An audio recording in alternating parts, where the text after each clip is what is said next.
Let's be real for a second. The word Rolex feels less like a watch and more like a password to a secret society you're definitely not in. But what if I told you the idea that you need to sell a vital organ to strap that iconic crown to your wrist is mostly a myth? That there's a backdoor into the world's most famous watch brand? Today, we're exposing the 8 cheapest Rolexes you can actually buy right now. Rolex Oyster Perpetual? Alright, let's kick things off with the purest, most straightforward way to get a modern Rolex on your wrist, the Oyster Perpetual. Think of this as the foundation of the entire Rolex empire, the OG that started it all. When Rolex unveiled the first waterproof watch case in 1926, they called it the Oyster, and the Perpetual part came along in 1931 with their invention of the self-winding rotor. So when you buy an Oyster Perpetual, you're not just buying the basic model, you're buying the literal blueprint for every single modern Rolex that followed. It's the quintessential, if you know, watch. It doesn't scream for attention with flashy diamonds or a bezel that looks like a spaceship control panel. It's clean, it's simple, and it's all about the core Rolex experience. Precision, reliability, and that unmistakable build quality you can feel the second you pick it up. The modern versions come in a buffet of sizes, from a more classic 36mm to a contemporary 41mm, and an array of dial colors that range from sober silver and black to vibrant turquoise and candy pink. Now, why is it cheap? Well, cheap is a relative term in Rolex land, let's be clear.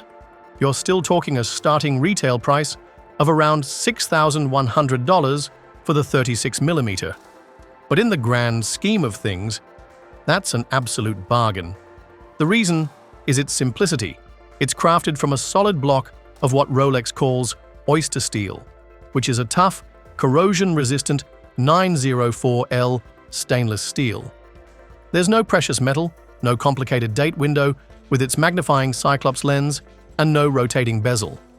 It just tells the time, and it does it perfectly. It's powered by a state-of-the-art movement with a 70-hour power reserve, meaning you can take it off Friday night and it'll still be ticking on Monday morning. It's a workhorse dressed in a tuxedo. Rolex Air King. Next up, let's talk about the Rolex with perhaps the coolest, most unsung backstory, the Air King. If the Oyster Perpetual is the quiet, confident kid in the corner, the Air King is its slightly more adventurous cousin with a pilot's license. This model was born in the aftermath of World War II, created by Rolex founder Hans Wilsdorf to honor the British Royal Air Force pilots who had chosen to wear Rolex watches during the Battle of Britain. He created a line of Air models, but only the Air King survived and became a mainstay. For decades, the Air King was the definition of an understated, no-fuss Rolex, but in 2016, it got a massive and somewhat controversial glow-up. The modern Air King, reference 126900, is a completely different beast. It uses the same 40mm case as the Milgos, which we'll get to later, and features a dial inspired by the cockpit instruments of a supersonic car called the Bloodhound SSC. It's got big, bold Arabic numerals at the 3, 6, and 9 o'clock positions, with a minute scale in between for navigational time readings. It's the only Rolex with a green logo and a green seconds hand, a little pop of color that sets it apart. This bold design isn't for everyone, which is part of what keeps its price relatively accessible, retailing for about $7,450.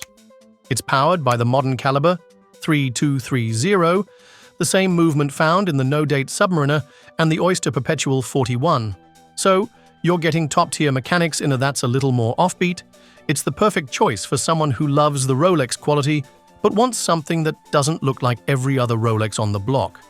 It's a statement piece that whispers its history rather than shouts its price tag. Rolex Explorer.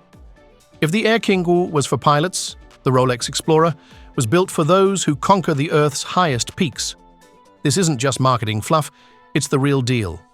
The Explorer earned its legendary status in 1953 when it was on the wrist of Sir Edmund Hillary and Tenzing Norgay during their historic first ascent of Mount Everest. This watch was designed to be the ultimate field tool, tough as nails, ridiculously legible, and unerringly precise in the most hostile conditions imaginable.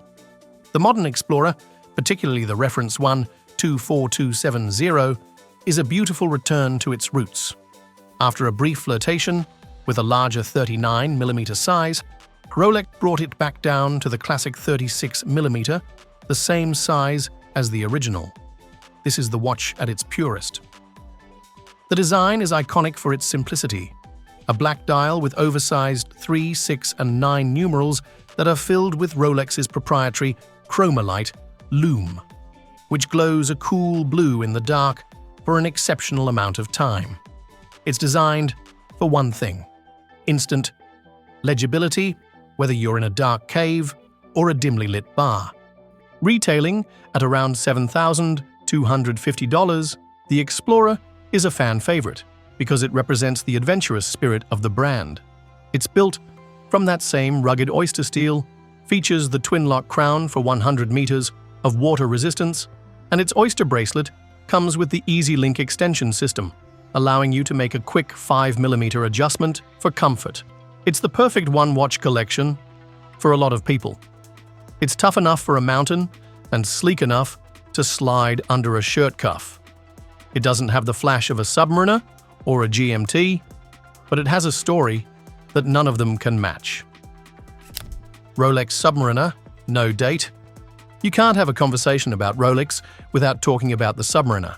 It is, without a doubt, the most famous and influential dive watch ever made. It's been on the wrist of James Bond, Steve McQueen, and countless other cultural icons. It's the watch that an 8-year-old draws when you ask them to draw a nice watch. But here's the secret. The purest and thankfully cheapest version of this legend is the one that gets rid of its most famous feature. I'm talking about the no-date Submariner, reference 124060. Launched in 1953, the Submariner was a groundbreaking tool that was waterproof down to an unprecedented 100 meters. The modern version is a beast, waterproof to 300 meters, with a unidirectional rotating bezel made of near-indestructible ceramic or Cerachrome that divers use to time their underwater excursions. The no-date version is considered by purists to be the true heir to the original Submariner. Its dial is perfectly symmetrical, uncluttered by the date window and the Cyclops magnifying bubble. It's balanced, clean, and all business. With a retail price of $9,100, getting one from a dealer involves a waitlist of mythical proportions. However, it remains the entry point to the most legendary sports watch family in the world. Its value retention is phenomenal, making it a solid purchase if you can get your hands on one. It's powered by the same cutting-edge caliber 3230 as the Air King and Explorer, so you're getting the best of Rolex's modern engineering. It's more than a watch, it's a cultural artifact that is just as comfortable 1,000 feet underwater as it is at a black tie event. Rolex Datejust Wide Boy. Let's go a level deeper for those who want something with a bit more character. Let me introduce you to the Rolex Datejust Wide Boy. This isn't an official model name, but rather a nickname given by collectors to a specific variation of the Datejust from the 1970s, typically the reference 1601 or 1603. So what makes it a wide boy? It's all in the details. These models feature noticeably wider, chunkier hands and hour markers on the dial compared to other Datejusts from the same period. It gives the watch a bolder, more substantial presence on the wrist without being oversized. It's a subtle difference, but to collectors, it's everything. These watches often feature the beautiful pie pan dial, where the outer edge of the dial slopes downwards, adding a wonderful sense of depth and vintage charm. The Wide Boy is the perfect example of how you can find incredible value and unique style in the world of vintage Rolex. Because it's a niche collector's item, you can often find a beautiful example for a price that's competitive with, or even less than, a modern entry-level model. We're talking in the ballpark of $5,000 to $8,000 for a great piece. You get the classic 36mm case, the reliable workhorse movement of its era, and a dose of 70s swagger that you just can't buy new.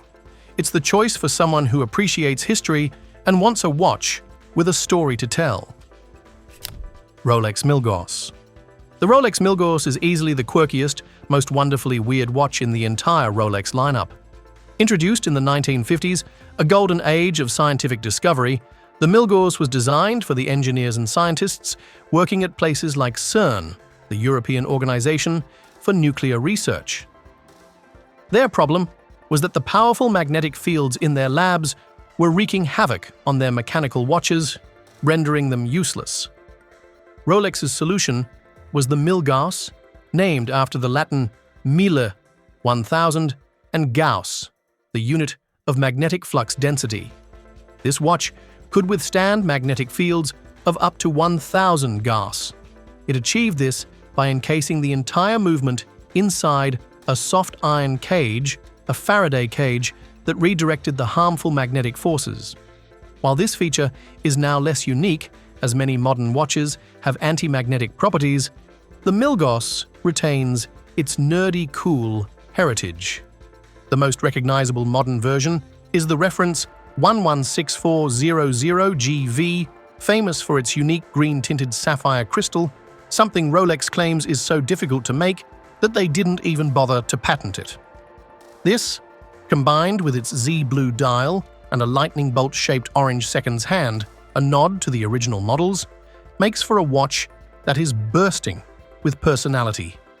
It's the Rolex for the person who appreciates science, loves a pop of color, and doesn't take themselves too seriously. Although recently discontinued, you can find them on the secondary market starting around $9,000 to $10,000, often in excellent condition. It's a piece of Rolex history that's as smart as it is stylish. Rolex Cellini Quartz. Forget stainless steel, forget automatic movements, and forget everything you think you know about entry-level Rolex. Let's talk about the Rolex Cellini Quartz. The Cellini line has always been Rolex's dedicated collection of elegant, non-oyster dress watches, often crafted from precious metals. And in the 1980s and 90s, during the height of the quartz crisis, when battery-powered watches from Japan threatened to wipe out the entire Swiss watch industry, Rolex did the unthinkable. They made a quartz watch. But this wasn't just any quartz movement. This was a Rolex quartz movement. The Beta 21 caliber was an incredibly sophisticated, high-end electronic movement that Rolex helped develop. These Cellini models are a fascinating and often overlooked chapter in Rolex history. They are slim, exceptionally elegant, and almost always cased in solid 18-karat yellow or white gold. They often feature simple, clean dials and are paired with leather straps, making them the polar opposite of a Submariner. Because they are quartz, and because they are not the typical rugged oyster-cased models that dominate the market, these beautiful gold watches can be found for an absolute steal. You can find stunning examples of the Rolex Cellini Quartz for under $6,000 and sometimes as low as $4,000. Let me repeat that. A solid gold Rolex dress watch for the price of a basic steel model from another brand. It's the ultimate sleeper pick, a watch that offers insane value, a cool story, and a level of elegance that is completely different from anything else on this list. It's the perfect choice for someone who values artistry and history over hype.